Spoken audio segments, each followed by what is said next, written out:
Hello, it's your favorite sports Unc here. Don't forget to hit that subscribe button to join the fastest growing community on YouTube. Remember, Nightcap doesn't happen without you. So please subscribe or you're going to make Ocho cry.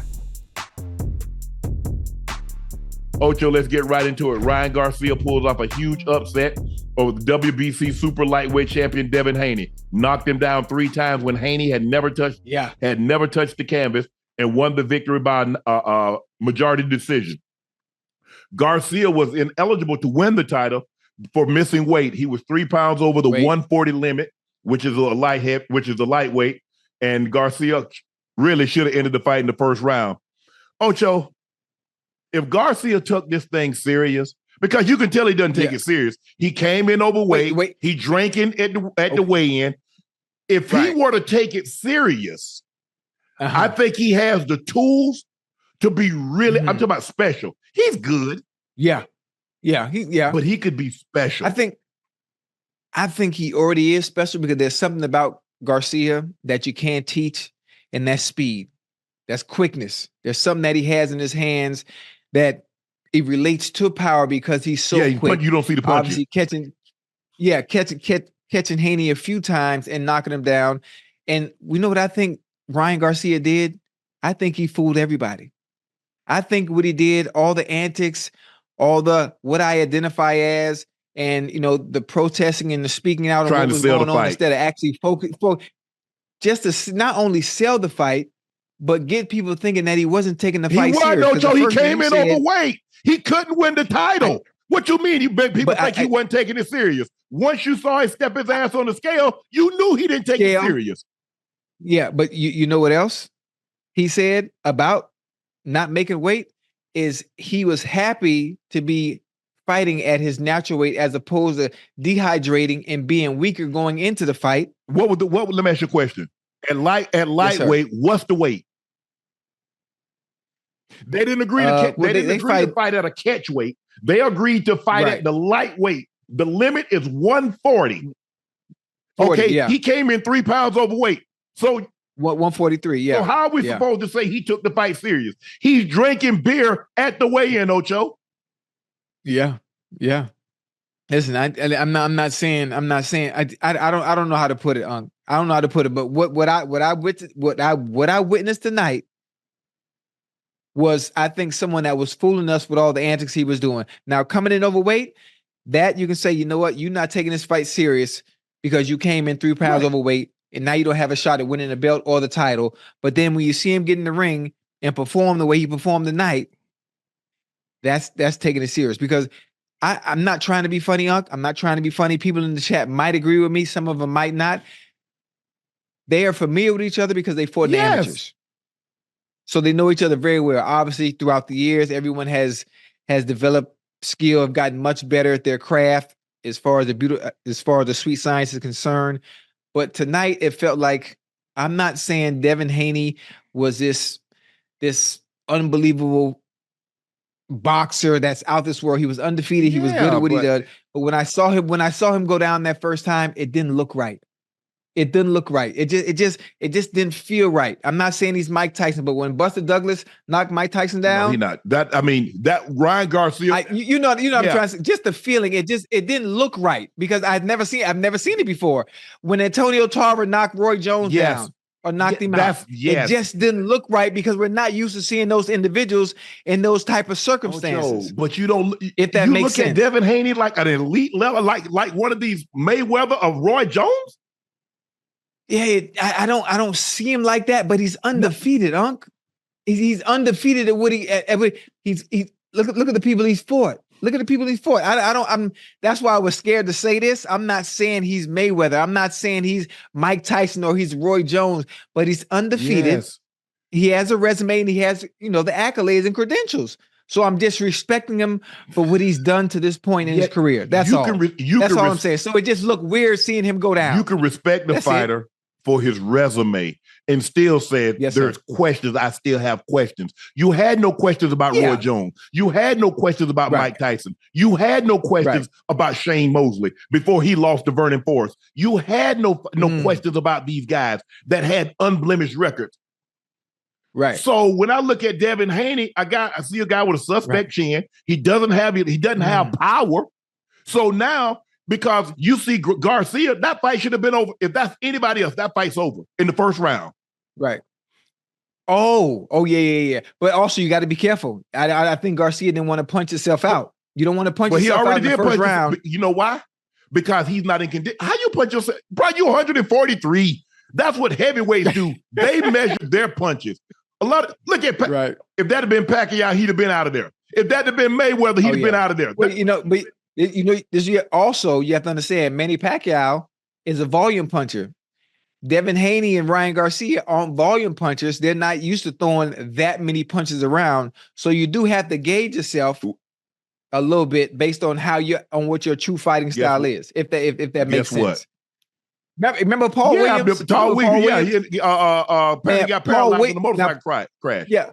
Paul Williams is the volume puncher. Paul Williams throwing 100-some punches around. Yeah, tall, 6'4". Man, it's only a few fighters that could do that. But in order for you to do that, what must you do? Your conditioning must be. You got to condition. Yeah, you got to condition yourself to do it. Yeah. Now, as you go up in weight, guys don't really throw punches like that because it takes a lot more oxygen to be able to put those. That's why heavyweights throw 20 punches around and stuff, and most of their punches are measured. But the lower guys, because they throwing 115, they they're throwing 70, 80, 100 punches in a round, because they're conditioned, and it doesn't take as much oxygen to fuel their body. Right. But if Ryan Garcia, you had a chance to win the belt, you could have left with the belt. Oh, coming in with the right weight. And you had to give up a $1.5 million because you had to pay $500,000 for every pound you're overweight. So that cuts into your purse. Yeah. All I'm saying is that if you're going to take the craft serious, take it serious. You want to be a champion. You want to be thought of as these great Mexican fighters. De La Hoya is the golden boy for a reason. He won gold in Barcelona in the 92 Olympics. He's from East Los Angeles. When you think of Mexican fighters, you think of tough, you think of condition. That's not Ryan Garcia. Ryan Garcia is not conditioned. You got to take this craft serious.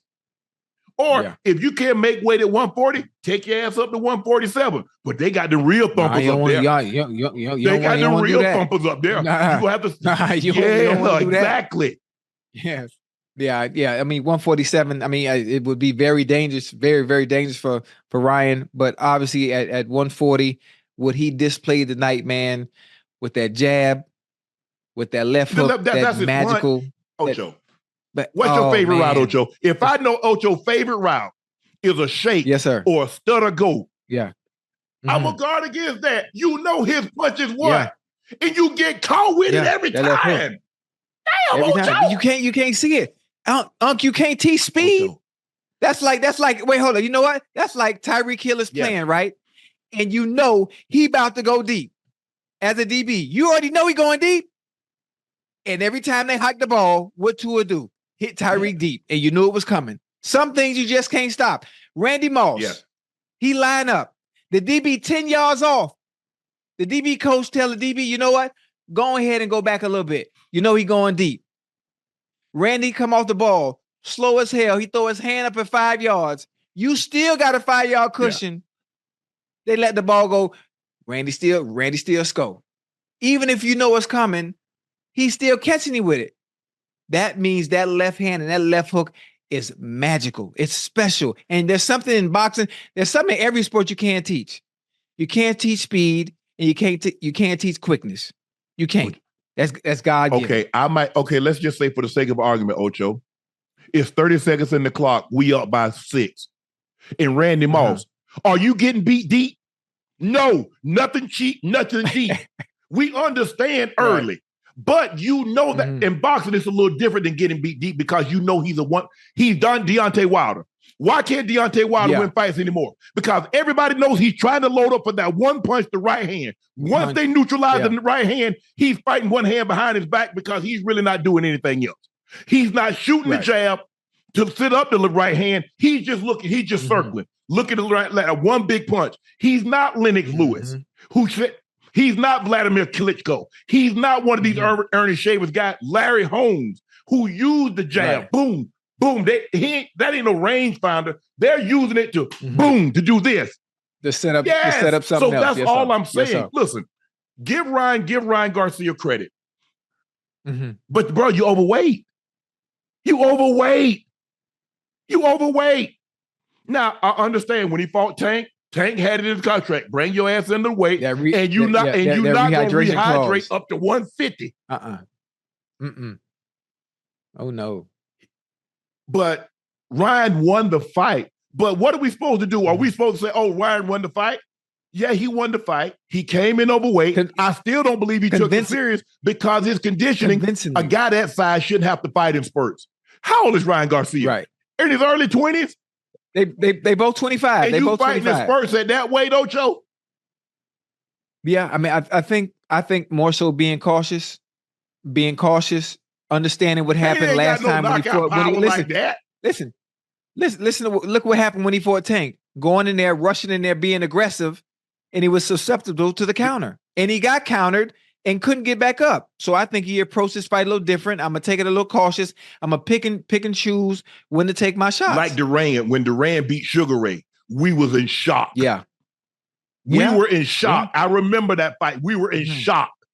When guys when we look at fighters like a Tyson, like some of the guys that have lost, obviously Mayweather never lost. Right. But when we look at Roy Jones, when Antonio Tarver caught him, and we look at when Vernon Forrest not beat Shane once, beat him twice, we like, God dang. Yeah. I'm not surprised. I mean, are you surprised that Ryan Garcia won? Wait, yes. Yeah, I was surprised. I'm gonna be honest with you. I really thought Haney was gonna win the fight. I really thought. I'm not gonna say a lie to you. I thought forget the weight. I wasn't even worried about Ryan missing weight. I was thinking about all the antics he was pulling leading up to the fight. Like, are you in camp? Are you really training? All the stuff on camera, and I identify as a woman and all this. What? I thought he was just trying to sell the fight. I thought it was going to be a close fight. And then let me tell you what swung me to Haney is that when he showed up overweight, I was like, man, he ain't taking it serious. That's what swung me toward really I was like, man, this thing can go 50-50. I'm like, now it wasn't like when he fought Tank. I'm like, hey, if I'm betting on this fight, I'm putting all my money on Tank. Yeah. But in Devin Haney, I'm looking at like, I just saw Haney as a better, pure boxer. Obviously, he's sharp. Even though a lot of people say he doesn't have power, he's sharp. Right. He counters very well. His ring IQ is solid. It's nice, and I'm not gonna call him a one-trick pony, but Ryan Garcia just has he got great hand speed, and that goddamn hook is hell. It is. Boy. That goddamn hook is here, and he set it up so he caught him with the jab and blinded him, and came right back with it, and he didn't even see it coming. If you look at the first time, what did he do? If you remember the fight with Masvidal and Usman knocked had his hand, Usman boom. Yeah, Ryan Garcia did the same thing, tap over the top of it. What he should have done, because you remember, like Ryan Garcia started turning his back and ducking. Now you got to step around. Stop hitting him in his back. Right. Step around and come with your hook. Yeah. That was weird. He Ryan Garcia trying to do the Philly shell. It ain't look right. No. It don't look right. He's not doing it the right way. Ain't a whole lot of fighters can do that. Sweet Pea Whitaker was the first guy I ever saw do it. Yeah, he was nice with it. Listen, Sweet Pea Whitaker did the Philly shell to perfection. Obviously, Mayweather does the Philly shell to perfection. And Jerron Ennis, when he wants to go in the shell and fight and fight off of that defensively or offensively. Others can do it.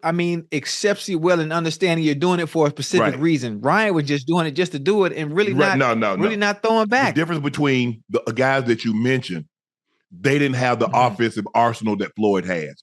Floyd can be a defensive fighter and at the same time pull, bam.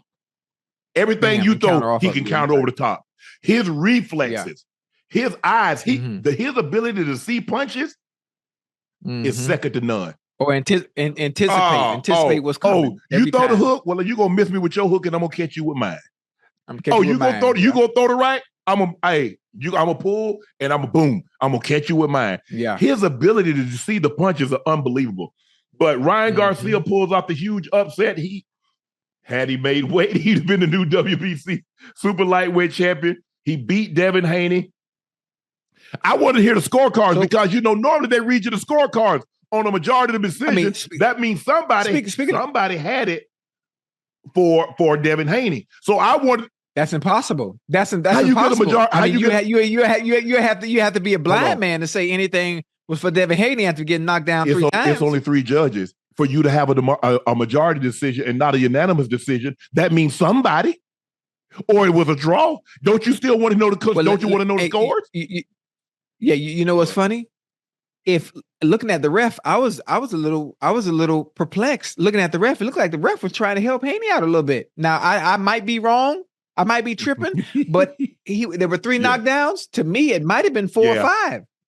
I don't know what the ref was doing. I mean, I don't know what he was looking at. Look, when he clipped Haney, first of all, it takes a special type of person to get clipped and still come forward. And he came forward because he caught him good. You see his eyes went back in his head. I was like, woo. Got wide, yeah.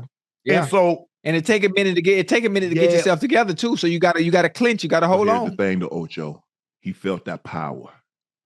He never felt power like that before. Yeah. So now all of a sudden, I got to tread very cautiously. Now it's preventing me from throwing my punches because he might catch me slipping. In between, yeah. But see, the problem that he had is that he kept slipping and dodging the same thing. And at some point in time, they're going to time you up. He's going to catch you. Yeah.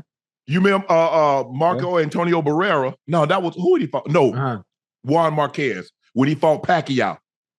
Pacquiao kept if you notice, low. every time Pacquiao, he likes to do dot, dot, dot, dot, dot, dot, dot, dot. And he dot, dot. Same rhythm. He catch the rhythm. You catch the rhythm of your movement. Yes. Another guy, Shane Mosley. Shane Mosley does his hands like this before he throws a punch. If you watch him, he always does this. Timing. Look here. And so, like, to a natural person, unless you you be around fighters and you be around trainers and they talk you through what he's doing and why he's doing it, you have a better appreciation because most people just watch it like, oh, he got hit. Now you can't see it. Then listen, the little small nuances that the average person can't see, that high ring IQ fighters can see, dude. That is nothing but a chess match. I'm sure. They don't pull their hand back. By the time you see it, Ocho, his hand just came back. They just in there throwing. Nah. Boy, listen, it's different. It's a different ball game in there. It ain't. People think, they just in there throwing punches. Everything is calculated. Everything is calculated. Now, sometimes they're gathering information. They want to see what you want to do. Yeah. Floyd Mayweather. Them first 4 rounds, them first 3 or 4 rounds, they gather information. Floyd said he doesn't watch his opponent. He trusts his trainers to watch the fighters and give him info, give him feedback. He said he don't watch the fight. Right. So now, but give Ryan Garcia credit, but I wish he took it serious. I wish he take it serious. Get the belts. Because look, you need belts. Because I mean, what are you fighting for? You want a legacy. You can't have no legacy without no belts, Ocho. I don't give a damn. Belts. Oh, he don't want no belts. Bull jive. Why you getting this? If you do this, if you're a boxer, if you're an MMA, it's all about the titles. Yes, you want to win, but the titles give you more money. You get more money when you have a title or when you have titles. You think Floyd Mayweather would be thought of if Floyd didn't have no belts? We would look at Floyd the same way. We would look at Sugar Ray. We would look at Duran. We would look at Roy Jones. We look at any of the great if they ain't got no belts. Now, how that sound, Ocho? Yeah, you're right. Come on, man. You're right. The belts obviously what commands the money. Is what commands the money. And now you got to fight on that. They fight on my terms. Mayweather said, I ain't going nowhere. If you want to fight me, you come into Vegas. I ain't getting on no plane. Think about it. If I'm not mistaken, I think once he fought Arturo Gatti in Atlantic City, I don't think he left. I don't think he left Vegas. After that, yeah. Roy Jones, I remember Roy Jones. I was talking to Roy, and Roy had like 6 or 7 belts. And I think somebody, was it Calzaghe, had 1 belt. Somebody had like 1 belt. but he wanted him to take his 6 or 7 belts and come overseas to fight him for the 1 belt. Bro, I said, hell no. So y'all get me over there and pin whip me? Oh, absolutely. Absolutely not. So, I mean, obviously they have a rematch coming, right? Do you really want to see a rematch, Ocho? I mean, sometimes he got to give him he got to give him a rematch. Sometimes somebody whip you. What I know what Ryan Garcia gonna do. He gonna say, no, I don't want to fight Devin Haney. I want a rematch with Tank. Tank is at 135. Oh, that's right. He don't want to go down to 135, but I don't believe he can beat Tank at 140. Nah, no. Well, then who's next for Garcia to fight? Then? Who's in that division? Shakur. Listen, Shakur. I don't think he don't want none of that. Now that's a different ball game. Ryan is a big lightweight now. Yeah, he does not want to fight Shakur. That's a different ball game. Because here's the thing, and we talked about this the other night with Mayweather. Right. Mayweather really never had to lose but like 5 pounds. His natural walking around weight was probably he walk around like at 147. Yeah, he like 152 walk around. So he go down to 150, 147. He's straight. He fighting at 154. He's at 152. So he's having to eat a lot of calories just to get to the 54 junior middleweight. So, but when you want these big guys and you got to come all the way down, you walking around at 165 and got to come down to 140. Yeah, you're gonna be drained. And if they put a clause in there that won't let you over refuel, yeah, you're gonna be depleted. Right. Damn, man. Oh, that was good tonight, man. It was just weird seeing Haney go down, man. It was weird seeing him go. And I hate the comparison. I know people gonna make fun of me saying, why are you comparing them to Mike Tyson and why are you comparing them to Roy? I'm just saying the moment of just seeing him go down after never seeing him to go down like that and actually get hit like that. I've never seen him take that kind of punishment. It just looked weird. Yeah. Hold on. 112. Okay. 112. One judge had it a draw, 112, 112. Yeah. Because that's how you that's the only way you can get a majority decision, or else it would have been UD. It would have been a unanimous decision. So because it wasn't unanimous, I knew somebody either had it a draw or had Haney winning. That's the only way you get a majority decision. You see how them judges be? See how the judges be? Now I see why the ref was doing what he was doing. I'm gonna help you. I'm gonna help you out as much as possible. There was only so much he could do, though. One judge had to fight 112, 112. But Ryan Garcia beats Devin Haney. He does not get the belt because he didn't make weight. He ends up having to give Devin Haney $1.5 million because he bet that if for every pound he was overweight, he'd give him $500,000. Now I don't know if that was just gamesmanship or what, but I think that was game. Nah, hell no, you don't whip my ass. Pay me my money. He ain't giving up. Oh, whoa. Time out. Speaking of paying money, wait, you owe me $500 now. What happened? Ain't no what happened. Hey, listen, money out of sight can cause a fight. Now you made a bet. Chat, please remind him about his bet. You said the Bulls was gonna beat the Heat. Go get your money from Zach Wilson.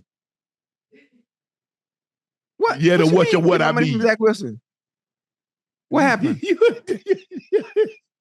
I don't understand what you mean. Oh, now all of a sudden you don't speak English, huh? You don't. I don't speak English. You don't speak Ebonics. You don't speak slang. You don't speak hood. You don't understand. You don't comprehend anything. Wait a minute. What does Zach Wilson have to do with the bet that we just made last weekend? And you said the Bulls was gonna beat the Heat. The money that we bet, Zach Wilson not turning the ball over, Zach Wilson doing this. How much we bet on that one? I don't know. Chad to pull it up. We gonna get it back. We get it back. Oh, now you reneging on your bets. Okay. I get it back. You even though you didn't pay me my money for the Jets losing me. I don't remember how much it was. Was it $100? Don't do that. Don't do that. I'm just saying. We'll find it. $100. Hey, Chad, find it. I know y'all can find it. I know y'all some expect the Clusos in here. I know y'all can find it. You sure I bet on Zach Wilson? That's my guy. I don't recall making any bets during football season. Yeah. Oh, and that Kadarius Toney. You remember Kadarius Toney wasn't gonna have no more drops? Oh, I bet he won't throw. Not only did he have a drop this next game, and he had another drop that led to a pick. No, we didn't bet on it. I just said, absolutely. Oh, absolutely. Oh, absolutely. Because Kadarius Toney from Florida. And see, that's how I get you. I know you're gonna bet all things Florida. You can't help it. You know, I got to go with the home team. I don't recall betting. I'm Chad, y'all better tell him. Huh? It was $200 for Toney. How much for Zach Wilson? I think it was another $200. There you go, $400. So I owe you $100. Say what? I need that $100. I tell you what I'm gonna do. How about this, Ocho? Can you put that $100 on a running account? If I don't run up and pay you, don't you run your ass up and ask me for it.